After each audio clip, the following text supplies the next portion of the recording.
Mathieu Emmanuel, qui est donc le président de la Ligue nationale de défense des droits des personnes défavorisées, par ailleurs directeur de publication du journal Climat Social. On vous dit merci d'être venu ce matin. Portez-vous bien. Hein? Merci Paul Biya, merci de m'avoir invité encore ici ce matin.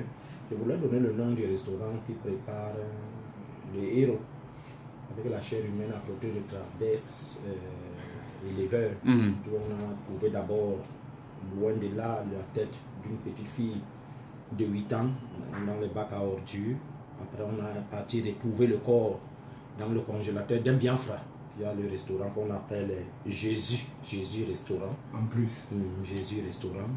Pour dire que moi, quand je pense à la souffrance, comment une femme accouche, pour accoucher.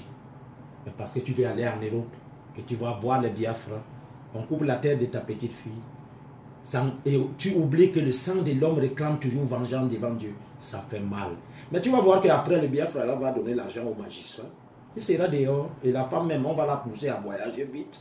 Comme le conducteur du train des Zeka qui avait voyagé vite alors que moi je connais ce qui s'était passé. On verra. Permets-moi de dire que nous tous ici, nous disions nos condoléances les plus sincères à M. Oyonoaba Marcel, le conseiller technique numéro 2 au ministère de la Justice, que je ne cesse de saluer ici par rapport au bon travail qu'il mène et qu'il a mené quand il était procureur général, magistrat hors hiérarchie, il faut le dire qu'il est, qui a perdu son fils, qui a perdu sa belle-fille, qui a perdu le premier fils de son fils, et les enfants, quand même, Dieu est grand, ils commencent à sortir du coma dans un accident sur la route de Menganga. Il faut dire. Le sous-préfet de Figuil, qui est mort la semaine dernière. C'était le fils de M. Oyonoaba, dont le monsieur est fatigué pour le moment.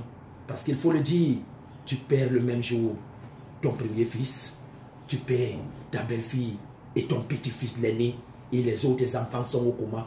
Ça fait mal. Mais il faut le savoir que la terre est comme ça. Mais en même temps, merci Mbombo de lever une équivoque sur un fait communément répandu sur la place publique qui a laissé entendre, et Paul Désibia l'a relevé ici une fois, qu'il s'agissait du fils de M. Polycarpe Ababa. Je crois que maintenant, les auditeurs sont mieux éduqués.